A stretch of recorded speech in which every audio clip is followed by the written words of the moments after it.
Hi friends, Subhadra योजना नहीं एवं आसला गोटे बहुत बड़ खुशी खबर। आम मुख्यमंत्री घोषणा करिसेंती एही सुभद्रा योजनाटी को। चलतु जानिबा कौन रही है सुभद्रा योजना एवं यह आपण किभली भाबे अप्लाई करि परिबे एवं आपण 50,000 टंकार ब्राउचर किभली भाबे पाई परिबे। यह नहीं कौन घोषणा करिसेंती सीएम। चलतु एही वीडियो माध्यम रे संपूर्ण भाबे जानिबा। फ्रेंड्स, वीडियोटी स्टार्ट करिया पूर्व मोर गोटे छोटिया अनुरोध, जदि वीडियो को एपर्यंत लाइक करना वीडियो को लाइक करदे सब्सक्राइब करदे एवं आपण यही संपूर्ण इनफॉरमेशन टी जानिबा को हेले आपण को वीडियो को संपूर्ण भाव देखा पड़ो। चलतु फ्रेंड्स, देरी नक वीडियोटी को स्टार्ट करवा।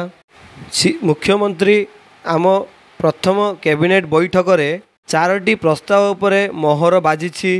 निर्वाचन बेले बीजेपी तरफ राज्यर महिला माननकु जो सुभद्रा योजनार प्रतिश्रुति दि जाइथिला ताहा आगामी 100 दिन भितर कार्यकारी हेबो बोली मुख्यमंत्री बैठक पर सांबादिक सम्मेलन रे स्पष्ट करिसंती।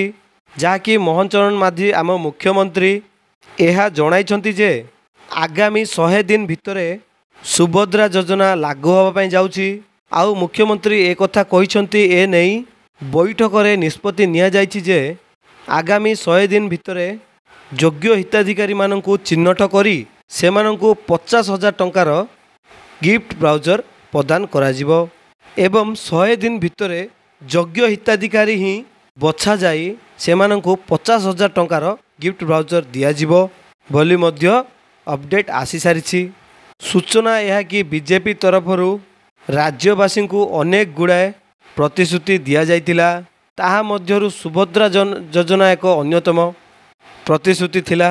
ए नहीं कुआ जाइतिला जे राज्य रे जदि बीजेपी सरकार गठन हुए तेबे महिला माननकु 50,000 टंका गिफ्ट ब्राउचर प्रदान करा जिवो। जहा कि आज सरकार गठन होबार किछि घंटा मध्यरे कैबिनेट बैठक रे मोहर बाजिछि। आउ बहुत जल्दी सुभद्रा योजनार हिताधिकारी माननकु 50,000 टंकार गिफ्ट ब्राउचर पाइबा जाउछंती।